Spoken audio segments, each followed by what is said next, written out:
Praise the lord. దేవుని పరిశుద్ధ నామానికి స్తుతి కలుగును గాక.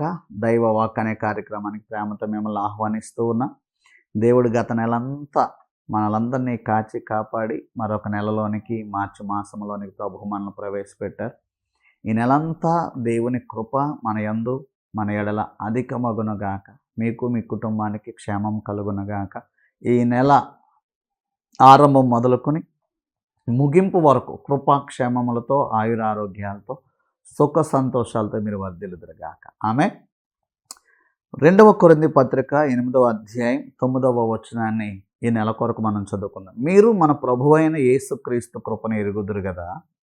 ఆయన ధనవంతుడయ్యుండియు మీరు తన దారిద్ర్యము వలన ధనవంతులు కావాలనని మీ నిమిత్తము దరిద్రుడాయను. శిలువ ధ్యానాలు మనం చేస్తూ ఉన్నాం కదా. యేసుక్రీస్తు ప్రభువారు అంత దీనత్వం, అంత దరిద్రతగా, మరి దరిద్రుడిగా ఆయన ఎందుకు మారిపోయాడు అని ఆలోచన చేస్తే మనము దారిద్ర్యము వలన, అంటే ఆయన దారిద్ర్యము వలన ధనవంతులము కావాలనని. ఆయన ధనవంతుడయ్యుండి, ఆయన పేదవాడు కాదు, ఆయన ధనవంతుడయ్యుండి మనము ధనవంతులం కావాలనని ఆయన దారిద్రత అనుభవించాడు. ఆయన సిలువలో మన దారిద్ర్యాన్ని భరించాడండి. అక్కడంటాడు, యేసుక్రీస్తు కృపను మీరు ఎరుగుదురు కదా. ఆయన మన ఎడల కృప చూపిస్తున్నాడు. ఎలాగో అంటే తను దారిద్రత అనుభవిస్తూ మనం ధనవంతులు కావాలి అని ఆయన భరిస్తున్నాడట. ఆయన ఇంత దారిద్రత ఎందుకు అనుభవించాడంటే మనం ధనవంతులకు కావాలని. అంటే ప్రభు యొక్క ప్రణాళిక ఉద్దేశం సిలువ వెనక ఏంటంటే దేవుని బిడ్డలు ధనవంతులుగా ఉండాలి, దేవుని బిడ్డలు ఆశీర్వదింపబడిన వారుగా ఉండాలి, దేవుని బిడ్డలు కృపలో దీవించబడాలి. అంటే మన యొక్క దారిద్రత అంతా సిలువలో భరించబడింది. ఆల్రెడీ ప్రభు భరించేశాడు.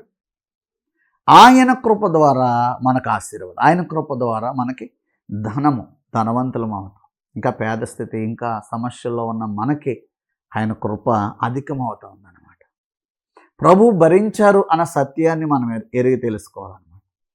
దేవుని కృపలో ఆశీర్వాదం ఉంది, దేవుని సిలువలో ఆశీర్వాదం ఉంది. కొంతమందికి తెలియదండి. చాలామంది ఏమనుకుంటారంటే క్రైస్తవులు అంటే పేదోళ్ళు, క్రైస్తవులు అంటే మరి తక్కువ వాళ్ళు, క్రైస్తవులు అంటే ఏమీ లేనోళ్ళు అనుకుంటారు. మన దేవుడు పేదవాడు కాదు, తన ప్రజల్ని పేదోలుగా ఉండాలని కోరుకున్నవాడు కాదు. మన దేవుడు ధనవంతుడయ్యుండి అని రాయబడి, ఆయన ధనవంతుడు, ఆయన బిడ్డలను కూడా ధనవంతులుగా ఉండాలని కోరుకునేవాడు. కొంతమంది తెలియక ఈ మాటలు మాట్లాడతారు. దేవుని బిడ్డలు కష్టాలు అనుభవించాలి కదండి, దేవుని బిడ్డలు డబ్బున్న వాళ్ళు కాకూడదండి అనేవాళ్ళు ఉంటారు. వాళ్ళు దేవుడే నువ్వు ధనవంతుడు కావాలని కోరుకుంటున్నాడే.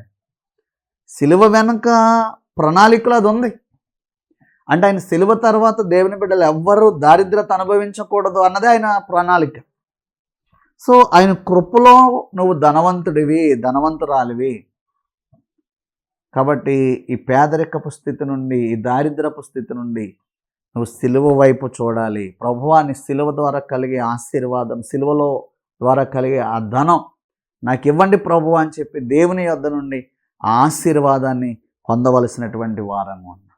దేవుడు తన ఐశ్వర్యంలో నుంచి మనల్ని దీవించే దేవుడై ఉన్నాడు. దేవుడు తన యొక్క ధనములోంచి దీవించే దేవుడై ఉన్నాడు. కొదువు లేకుండా ఆశీర్వదించే దేవుడై ఉన్నాడు. మరి ఆయన కృప మన ఎడల అధికం చేస్తారు కనుక ఏమాత్రము దారిద్రత అనుభవించకుండా సిలువ వైపు మనం చూద్దాం. సిలువ ద్వారా కలిగే ఆ ఫలాన్ని మనం అనుభవిద్దాం, సిలువ ద్వారా కలిగే మేలును మనం అనుభవిద్దాం. నిశ్చయముగా దేవదేవుడు ఆయన సిలువ ద్వారా కలిగే ఆశీర్వాదాలు మన మీద కుమ్మరించును గాక. ఆమెన్. God bless you.